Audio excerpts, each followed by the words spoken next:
বাংলাদেশের আকাশ প্রতিরক্ষা সক্ষমতায় নতুন মাত্রা যোগ হয়েছে। উত্তরাঞ্চলের বগুড়ায় বাংলাদেশ বিমান বাহিনী ফ্রান্সের তৈরি অত্যাধুনিক ground master 403M 3D radar চালু করেছে বলে জানা গেছে।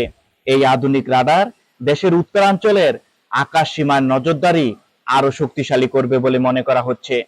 বিশ্ববিখ্যাত ফরাসি প্রতিষ্ঠান থেলেস গ্রুপের নির্মিত এই রাডার দীর্ঘ পাল্লার আকাশ নজরদারি ব্যবস্থার অন্যতম আধুনিক প্রযুক্তি হিসেবে পরিচিত।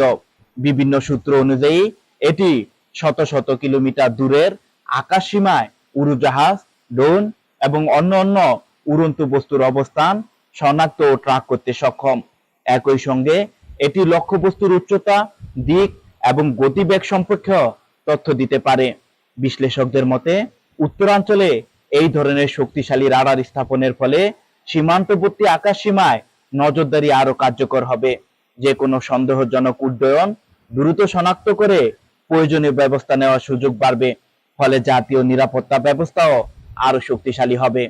এদিকে বগুড়াকে ভবিষ্যতের একটি গুরুত্বপূর্ণ এভিয়েশন ও শিল্প কেন্দ্র হিসেবে গড়ে তোলার পরিকল্পনা রয়েছে।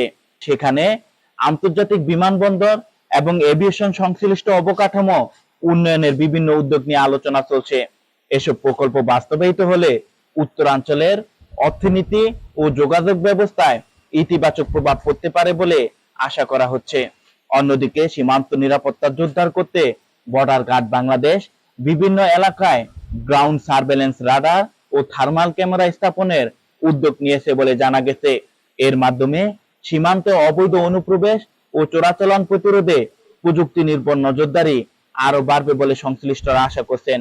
তবে সামাজিক মাধ্যমে প্রচারিত কিছু দাবি, যেমন দেশের সংবেদনশীল সামরিক এলাকাকে সম্পূর্ণ নজরদারির আওতায় আনা হয়েছে, স্টিল প্রযুক্তির সব ধরনের লক্ষ্যবস্তু এখন থেকে বাংলাদেশ নিশ্চিতভাবে শনাক্ত করতে পারবে এবং রাডার স্থাপনের ফলে বছরে 15,000 কোটি টাকা চোরাচালান পুরোপুরি বন্ধ হয়ে যাবে বলে যে তথ্য প্রচারিত হয়েছে, এসব তথ্য স্বাধীনভাবে যাচাই করা সম্ভব হয়নি।